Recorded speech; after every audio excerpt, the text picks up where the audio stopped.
18th as a play-by-play announcer, I suddenly was reminded of how old I really am. But other than that, it's awesome. I think I used to want to let that out there because I was self-conscious of how that I was maybe young and and people didn't think I was experienced enough, and so I wanted to always be like, hey, it's my 17th year covering the NBA. Now I don't really need you to know.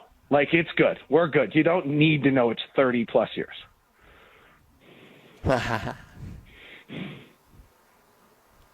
David Locke joining us right here on 97.5, the Ksl SportsZone. Get you ready for the season opener coming up tonight. So, David, every team has an identity. What's the identity of this team going into this year? I think this one's really clear this year. I think, for the last 2 years, I think some fans have felt a lack of clarity toward this, and I think it's very clear this year. You have Lauri Markkanen as your cornerstone piece, and you have 7 players, 23 or younger, that have a chance to be major pieces to your franchise moving forward, and this is a year to find out as much as you can about all of them. I've had a tendency to say, just simply to say, to find out about them. That's probably not entirely fair, particularly for Cody Williams, Isaiah Collier, and Kyle Filipowski. If you're making a decision about them at this point at the end of 1 year, that's probably not the most fair thing you could ever do. But I do think you're trying to find out as much as you possibly can about these guys. And, I think that's what this season's about. But I think it's equally important that it's done in a landscape by which they can thrive. I look at the last 20 games last year from Keontae, and maybe we'll look back at this and say, oh, well, that was a great growth opportunity for him. But it was pretty stark and pretty tough and a little overwhelming at times. And so I think that, I think that when you can do it in a landscape where they have a chance to succeed, it's probably really valuable for Isaiah Collier to be on the floor with Jordan Clarkson, or for Cody Williams to see how John Collins approaches things. You can't just leave the entire cupboard bare and expect it to be all right. Of the 3 most recent draft picks, David, which one do you expect to see the most of? Oh, I think there's a real chance Cody Williams closes games. I think he's our best on-ball defender right now. Wow. So, I think tonight John Morant's cooking, and we're closing. I think there's a chance you close tonight with Keontae, George Collins Sexton, Cody Williams, Lauri Markkanen, and Walker Kessler if Zach Edey's on the floor. If Zach Edey's not on the floor, then I'm not quite sure what you do.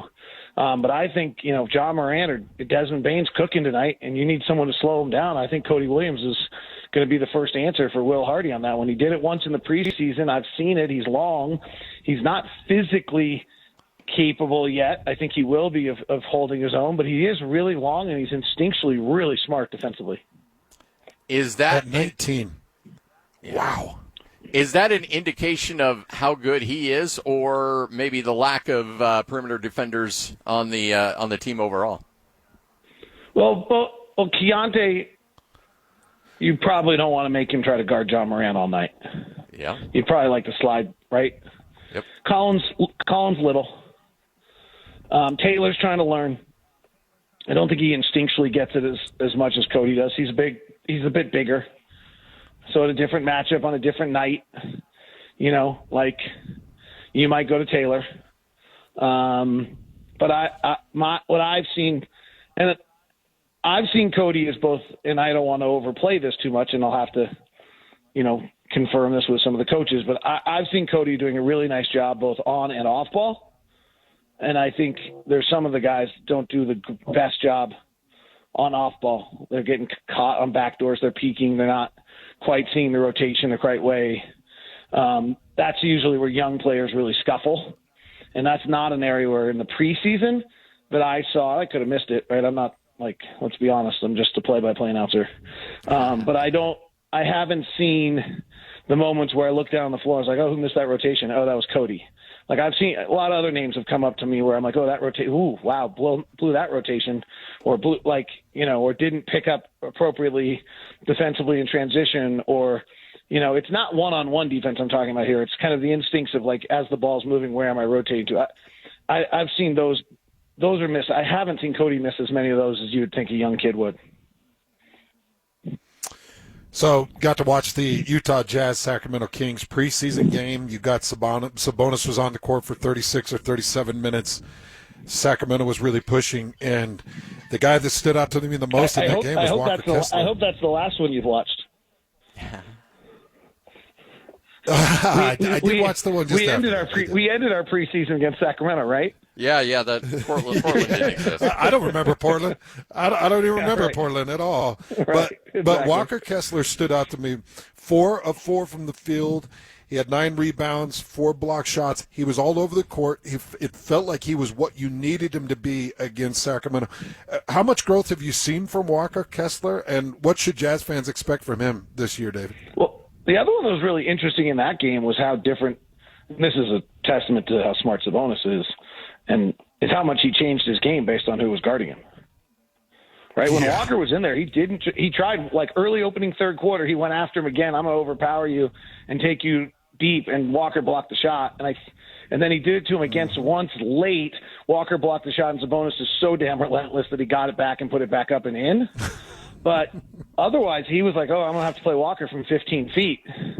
And then the minute John Collins came in the game, who's 6'9", this is not John Collins' fault. He's just not tall enough. Sabonis just overpowered him and got him deep, and he took advantage of John on one or two where John, played defense late, and, either because that's how it happened or there were other things. Again, I'm not being critical of John on this. I'm just kind of comparing. And Sabonis really took advantage. So that's what jumped out to me the most, is that Walker's presence was such that Sabonis had to change the way he was playing.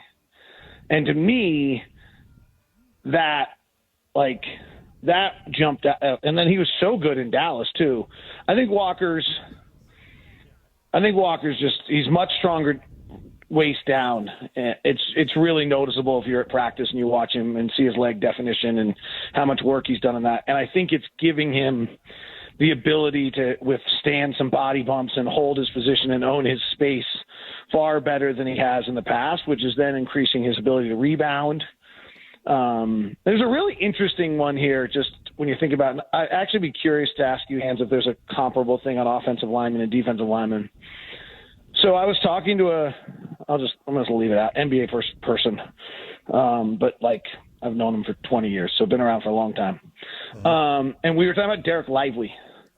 And he was, we were singing his praises, and he said to me, he says, the only thing is he's so much of a pogo stick, he has no ground strength. And I was like, okay, elaborate. I thought it was a super interesting concept. He was like, if his feet are on the ground, he can't hold you off. He has no strength on the ground. And the two so the idea is, as an NBA player, you're either a pogo stick where you're going up over the time, playing over the rim, doing all that, or two, you actually have the wherewithal. You set your feet, you put your forearm into someone you're not moving me. And I think Walker's always been a pogo stick. And I actually think Walker's success is going to be based on his ability to be actually ground strength, and then with his instinctual shot blocking, be able to get enough length in shot blocks. But I actually think him trying to be a shot blocking pogo stick is not going to work great for his future. Is there a world that exists that Will Hardy's had an offseason and camp to prepare for, where you could have Collins and him out on the court at the same time, or is that just never really going to happen at a high level? Last camp, we went through all of camp trying that, and then we got to the season and it didn't work at all, and we abandoned it, and the numbers were bad, and that's where Walker ends up not starting anymore. And I would suggest, from what I've seen this year, which is not a single minute of the two of them playing on the floor together, that I do not think we're seeing Walker Kessler and John Collins on the floor together. I do wonder whether we might see Drew Eubanks and Drew Eubanks and John Collins on the floor together at some point. All right. So my logic is that Will's working really hard to give 6 of the 7 guys a chance. Okay? So right now we're starting Taylor, Keontae, and Walker. And when healthy, the second unit is Isaiah Collier along with Bryce Sensabaugh and who am I missing? Isaiah Collier, Bryce Sensabaugh. Cody Williams? What are you talking about? Cody Williams. Yeah, thank you. Yeah. So we've got 3 guys. Yeah. We've got 3 guys now playing in the second unit. The second unit lineup is what we just said, is Isaiah Collier when healthy, Cody Williams, Bryce Sensabaugh, and Jordan Clarkson. It's really 4 guards. I don't know how long that can last. It's a great effort. I love the fact that Will's trying it. I'm a little skeptical of whether or not the defense, when its defensive rating is like 128 after 2 weeks, of whether he can hold to it.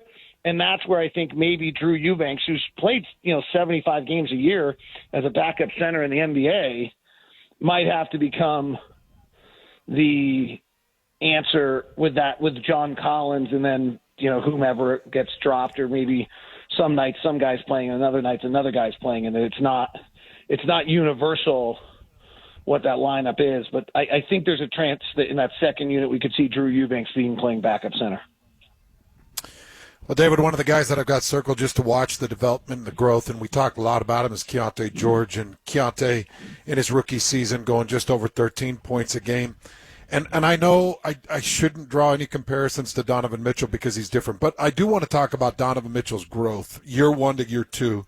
He adds about 3.5 points a game, year 1 to year 2. He actually stays the same field goal percentage from the field. He increases by 2% from 3. And so I kind of look at that trajectory and I kind of attach that to Keontae George, and I say, all right, well, 13 to 16 points, maybe increase your 3-point percentage by 2-3%. And I think that's a nice step and some easy expectation for Keontae George. Is that too lofty, you think, David?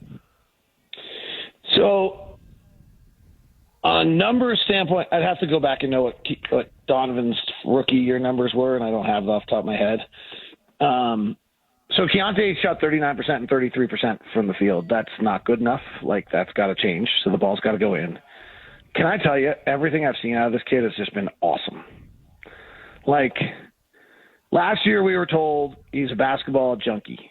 Last year we were told he watches all the time. Last year we were told he loves the game. We were told all these things last year. It wasn't there was no way for you to see it. I wasn't saying it wasn't I didn't believe people. You just didn't have any way to put any facts to it, right? Now I'm watching this kid. The other day at shoot-around, he's not playing in the San Antonio game. He could disagree with me on this. I'm convinced that and I mean this with the greatest compliment. A year ago, if he's not playing, I think he's off to the side, pretty quiet. We don't hear from him. He's probably on the baseline. Not this day. He was on the sideline next to the coaches. He was barking out the play call. He was instructing guys where to go. He was cheering them on. He was as loud as any coach was on a shoot-around in the preseason on a game where he wasn't playing. I cannot tell you how different that was from a guy that last year didn't always talk when he walked by you, had his head down, probably was exhausted. We can give him – there's 1,000 reasons for this. But the contrast is awesome. His maturity, his understanding of who he is, of where he fits in the pecking order, of what his job is, it's awesome right now. Little tiny things, I just feel like. He's engaging when you talk to him. He traveled to Finland and Paris and London in the offseason. He's growing up before our eyes. This was a kid who from 13, 12, 11 years old, it's just been basketball, basketball, basketball, basketball. He went and saw the world. He went and saw Lowry. He went and spent time with him. He's I thought it was interesting the other day at practice. He was around Lowry and Jordan most of the time. He's not just staying with his rookies anymore. He's now growing up as a human and being this mature, developing. It's awesome to see. And I've talked to you about this a lot, Scotty and Hans. We all have kids that are similar age. Our kids are now the same age as these players. I look at Keontae, I see my daughter. They're within a year of each other. When I see Walker, I see my son. They're literally a year. They have the exact same birthday or a day off each other. They literally are I'm looking at these kids as what am I dealing with every day with my children? And I've had the day, I went to dinner with my son in March of his freshman year in Boston, and I called my wife on the walk home going, oh, my gosh, the intellectual muscle that has been exercised by our son at college is unbelievable. He's clear, he's lucid, he's totally different. I just had dinner with a kid that I don't even recognize from Christmas or even recognize from September when we dropped him off. I don't recognize Keontae at all from the guy who I saw last April, and I mean that with the greatest compliment. He is, and so if this now comes together as the player, it's pretty neat because you're seeing it all come together right now. The question is, the ball's got to go in.